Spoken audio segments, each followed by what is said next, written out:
Bonjour à tous. Aujourd'hui, on est dans la partie C du grand 2, la multiplicité des facteurs.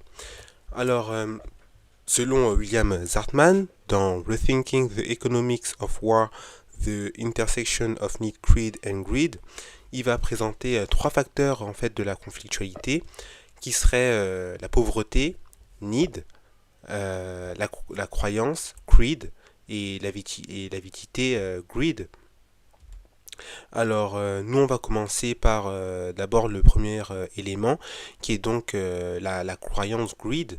Le retour des conflits identitaires aujourd'hui serait lié à la religion. Déjà en 93, selon Huntington, avec sa théorie du choc des civilisations, les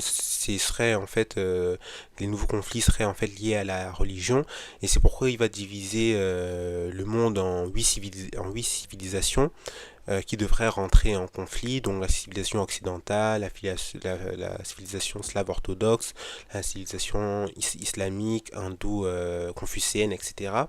Et en fait, pour lui, une civilisation, c'est le mode le plus élevé de regroupement et le niveau le plus haut d'identité culturelle dont les humains ont besoin pour se distinguer.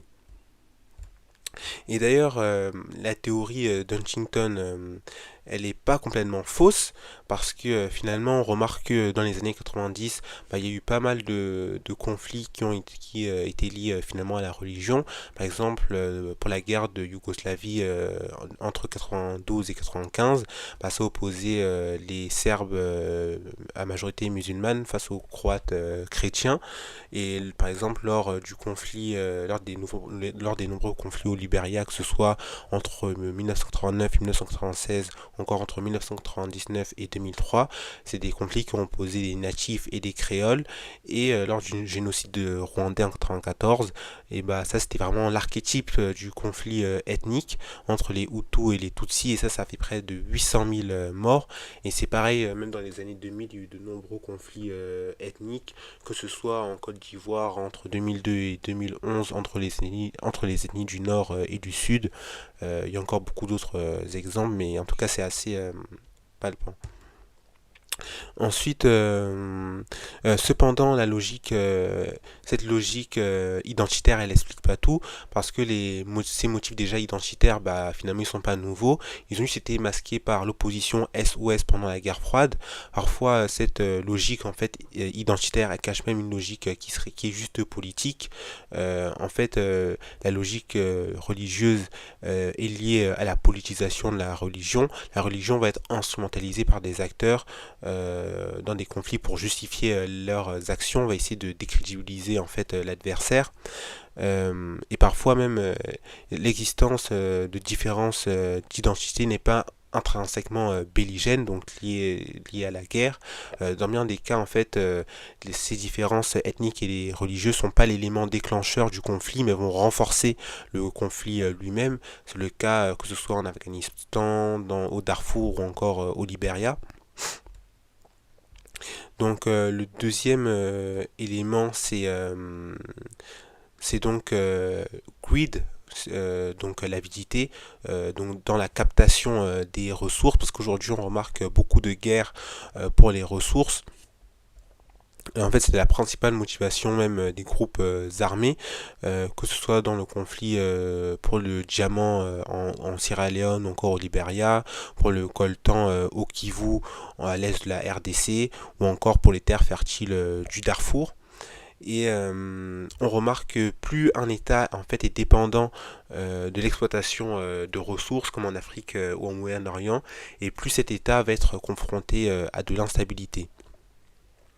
Également, il va y avoir des guerres même pour le pétrole, que ce soit au Koweït en 90, puis en 2003, il y aura même la crise du delta du Niger.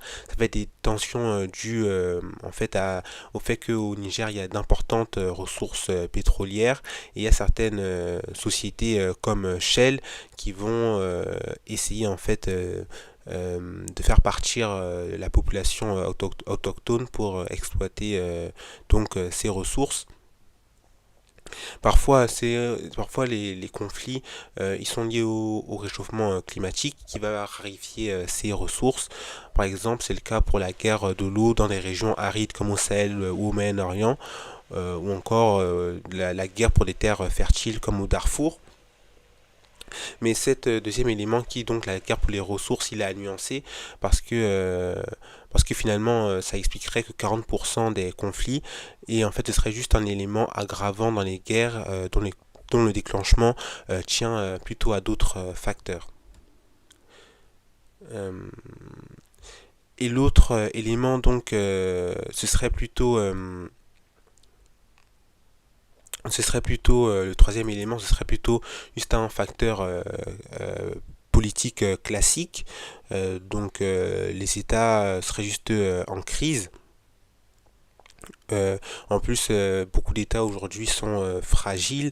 Il y a eu les effets forcément de la récession des années 80, où beaucoup d'États ont été incapables d'honorer leurs fonctions et sont devenus des failed states, comme la Somalie, le Liberia, encore la RDC. Il y a bien sûr aussi un phénomène de désintégration institutionnelle des États décolonisés, notamment en Afrique dès les années 60.